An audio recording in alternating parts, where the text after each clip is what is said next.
Why does emotional safety matter? Emotional safety is the invisible glue in relationships. It's not just about avoiding fights. It's about creating a safe space where all parties can feel heard, seen, and loved, even in the messy moments. And honestly, it's what really keeps relationships closer over time.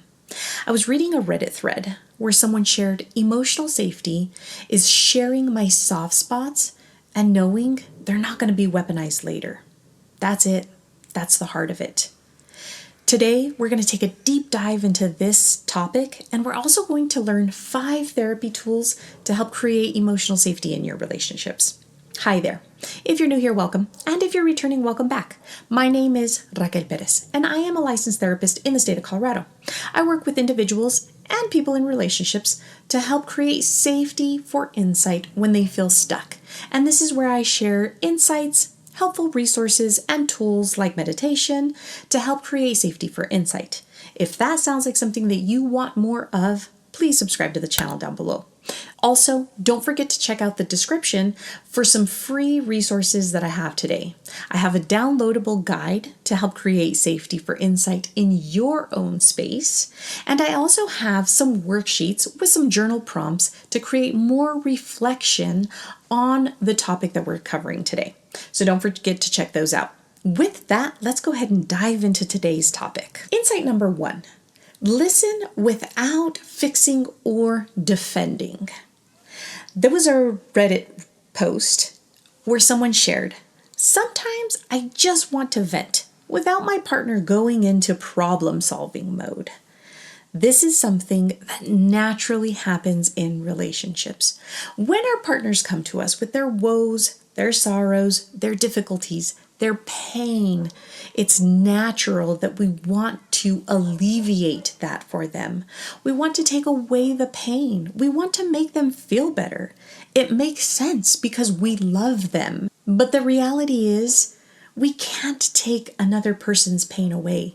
It's their pain to work through. It's their pain to process. What we can do is hold space for them as they unpack, as they process, and as they work through that. Or hold space for them to simply just share what it is that's coming up for them. One way to accomplish this, and something that I use often in my own therapy practice, is reflective listening. What this can look like is starting out by simply saying, "What I hear you saying is," and then repeat what they're saying. Or, "Correct me if I'm wrong, but what I'm hearing is," and repeat whatever you have heard.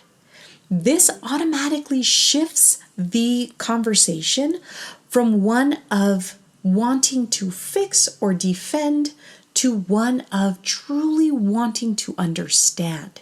It shows your partner that you are listening with the intent to understand what it is that's going on for them.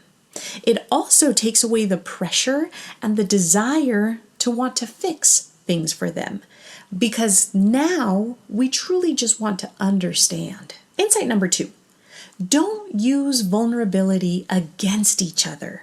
There was another Reddit thread where someone shared, "I opened up about something really raw, and weeks later, it got thrown back at me. I shut down after that."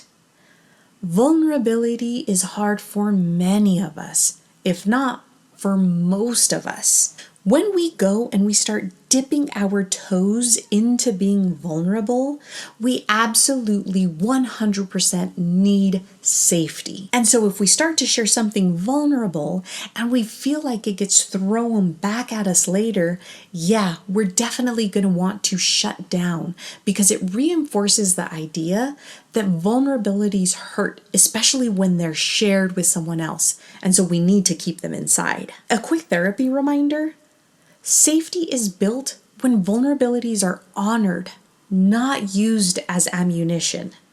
So we must hold safety for those vulnerable moments.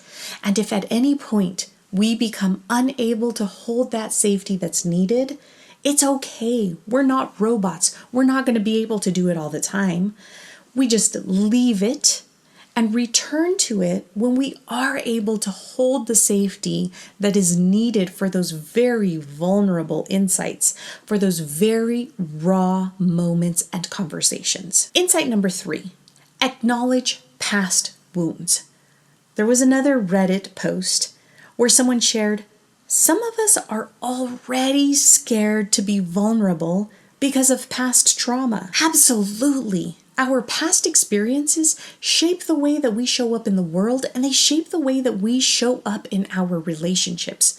We truly need understanding of how we are processing and healing, and what it is from our partners, what it is that we need from our partners in that healing process. Here is a quick therapy frame. You can use the phrase, I'm learning to feel safe, opening up. I need patience, or whatever it is that you understand you're learning to be, how you're healing, and what it is that you need from your partner to help you in the process.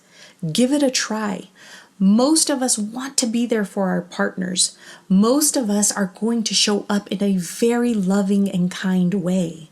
So give it a try to share this process with your partner. Insight number 4, emotional check-ins are intimacy builders. Another Redditor shares that they do weekly emotional state check-ins with their partner. No cell phones, no distractions, just presence. So here is a quick tool that I'm going to share with you that you can start to incorporate into your relationship. You can try this out. It's quite gentle, but very powerful. Step number 1, ask these therapy-inspired questions. When do I feel most emotionally safe with you?